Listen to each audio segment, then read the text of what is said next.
Bom dia, irmãos. Em nome de Jesus, que Deus abençoe a todos, que cada vez mais sintamos a sua santa presença, que o Espírito Santo esteja sempre nos guardando, nos protegendo, nos dirigindo.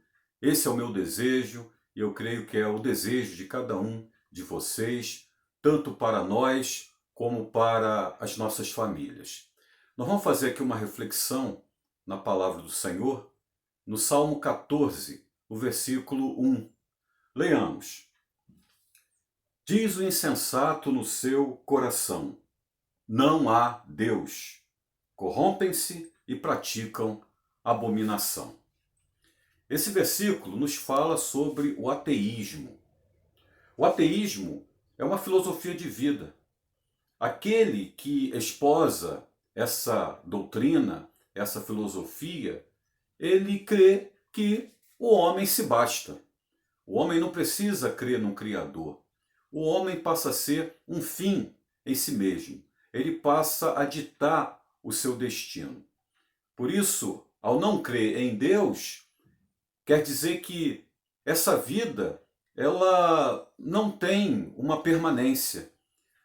O que fazemos aqui acaba aqui mesmo. Nós nascemos, vivemos, envelhecemos, morremos e acabou. Tudo é meramente natural. Assim como nós, a natureza, os céus, os astros, tudo tem um tempo limitado de existência, tem um tempo de validade. Morreu, acabou. Chegou um final, não tem mais nada além. É tudo por conta da natureza, por conta da química que existe no mundo, no universo, por conta da física, dos processos naturais, das leis da natureza.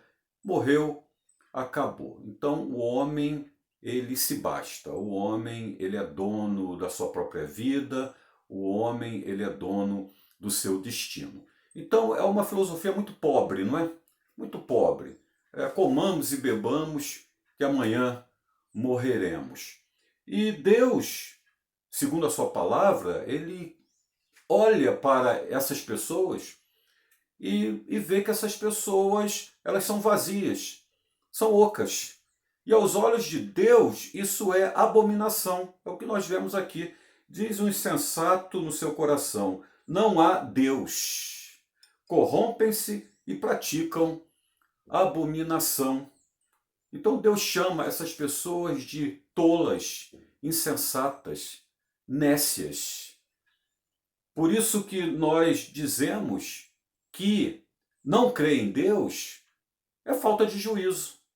Não crer em Deus é falta de bom senso. Uma pessoa inteligente crê em Deus. Uma pessoa tola não crê em Deus, pratica o ateísmo. É o que nos ensina aqui esse versículo. E vemos também que o ateísmo é algo maligno. Satanás, o inimigo das nossas almas, ele insufla no coração do homem esse pensamento, esse sentimento. É algo maligno. Porque o homem pensando assim, ele não vai crer que precisa de redenção, ele não vai crer que existe pecado, ele não vai crer na obra de Jesus Cristo, ele não crê que há um juízo eterno, ele não crê em céu, inferno. Então, o inimigo, ele quer que muitas pessoas pensem assim, porque elas vão vivendo e no final elas vão para o inferno. Serão condenadas assim como ele já está condenado. O inimigo está feroz e, como ele sabe que o fim dele é a condenação eterna, ele quer levar o máximo de pessoas, o máximo de almas juntamente com ele. Então o ateísmo é algo tremendamente maligno. E nós também percebemos na vida do homem que o ateísmo é algo, vamos assim dizer, é algo muito adequado para quem quer viver de qualquer maneira, né? É uma questão até moral. O ateísmo é uma questão moral. É muito assim conveniente ao pecador não crer que existe um Deus, porque ele pode fazer o que ele bem entender. Ele faz o que dá na cabeça dele. Não há juízo. Se não há Deus, não há juízo, né? Se não há Deus, não há condenação. Então o pecador, ele pode fazer o que bem entende, ele pode praticar qualquer tipo de abominação, que não há ninguém, não há um Deus superior, não há um Criador, não existem leis espirituais que irão condená-lo. Então ele faz o que ele bem entende. Muita gente vive assim. Então o ateísmo é algo conveniente para o pecador. É uma questão moral também. Como é diferente o teísmo, né? Como é diferente o teísmo? O teísmo ensina que existe um Deus pessoal, um Deus que criou todas as coisas, os céus, a terra, o mar e tudo que neles há, mas é um Deus que interage com a sua criação, com as suas criaturas, interage especialmente com o homem. A Bíblia diz que Deus criou o homem à sua imagem e à sua semelhança, e Deus dialoga com o homem, e Deus dá a sua palavra ao homem, Deus se revela ao homem, Deus apresenta o seu plano de redenção, o seu plano de salvação ao homem. E o homem aprende através das Escrituras tudo o que ele precisa crer acerca de Deus, acerca de si mesmo e acerca de tudo o que acontece no mundo, inclusive o mal que existe no mundo, e como Deus lida com o mal, como Deus nos livra do mal. Ele enviou Jesus Cristo para nos resgatar do mal, do pecado, da condenação eterna. Então o teísmo, e o teísmo bíblico especialmente, nos ensina tudo isso. Então como é diferente o teísmo? O teísmo ele nos mostra que tudo que foi criado revela a presença, a existência de Deus. Você olha para os céus, os astros, né, as estrelas, as galáxias, você olha para o nosso planeta, que beleza, a natureza, né, a terra, o mar, tudo o que neles há, e tudo isso fala de um Deus criador. É muito mais fácil você crer no teísmo do que no ateísmo. Inclusive, você olha para você mesmo. A maravilha que é o ser humano, o corpo humano, a mente humana, tudo que nós podemos fazer, nós podemos planejar, nós pensamos, somos racionais, nós temos vários sentimentos, nós amamos, nós sonhamos, nós nos relacionamos com os outros. Olha, são tantas coisas maravilhosas, corpo, alma e espírito. E tudo isso nos deixa realmente impressionados, maravilhados. E tudo isso é criação de Deus.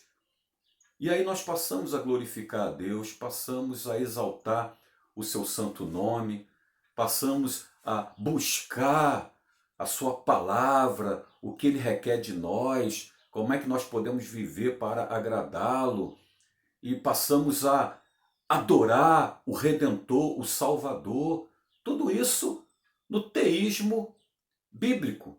Então é totalmente diferente do ateísmo.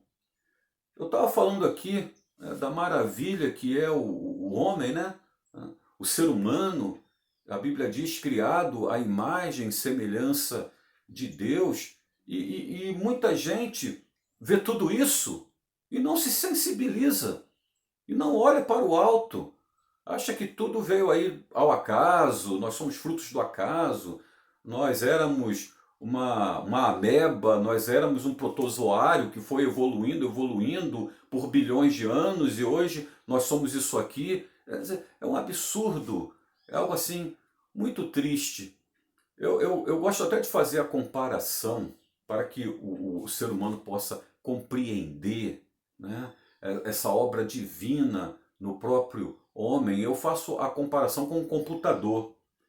Vejam, o computador, olha que coisa interessante. Tem a parte física do computador, não é? Que é o hardware, né? A parte física, ali os seus componentes externos, componentes internos, a parte física do computador. É o corpo do computador. Mas o computador tem a sua parte assim, que a gente não vê, né? É como se fosse a mente humana, né? É o software, né? É o software, é o conhecimento que o computador tem, a memória que o computador tem, as informações que o computador tem, né? Vejam, a mente do homem é invisível, não é? Né? O homem tem o crânio, né? A cabeça, o crânio, tem o cérebro, são as partes físicas, é o hardware, parte física, a parte anatômica, seria assim a parte que nós podemos tocar. Hein? Mas a mente, ela não é física. A mente é energia, né? A mente é invisível. Hein? A mente, ela funciona no cérebro. O cérebro é orgânico. A mente é inorgânica. Então o software é como se fosse a mente do computador, né?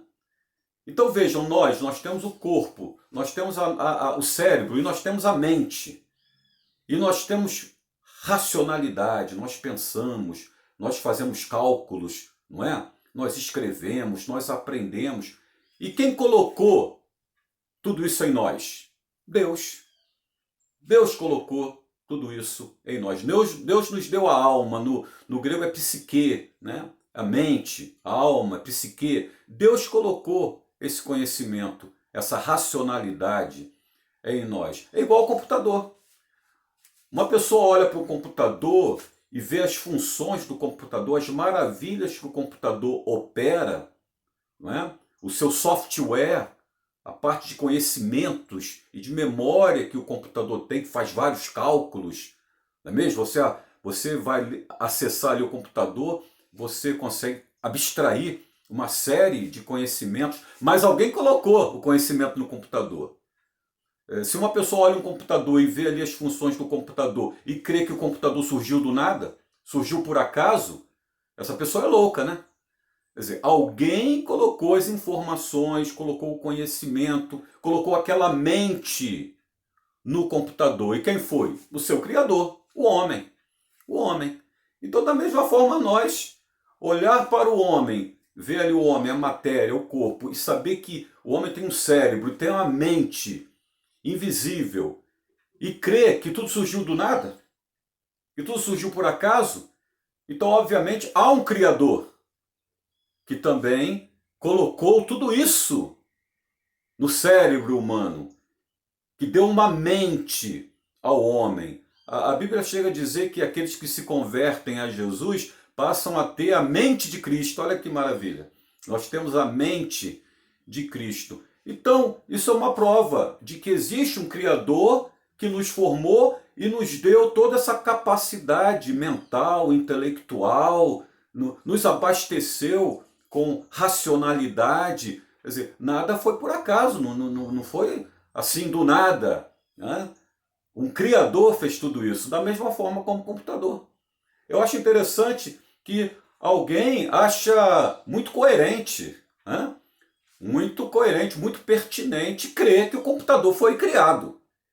E crer que as informações que o computador tem, alguém colocou ali, né? Então o homem acha isso muito natural. E, no entanto, muitos não creem que da mesma forma isso acontece com o homem, que é muito superior ao computador, né? O homem é muito superior ao computador, né?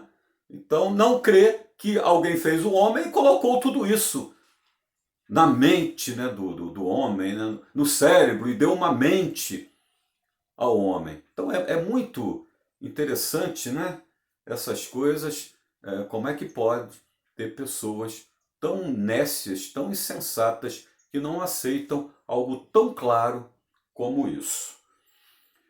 Não crer em Deus, no mínimo, é falta de juízo e de bom senso. Mas eu gostaria de encerrar essa reflexão falando do problema dos crentes ateus.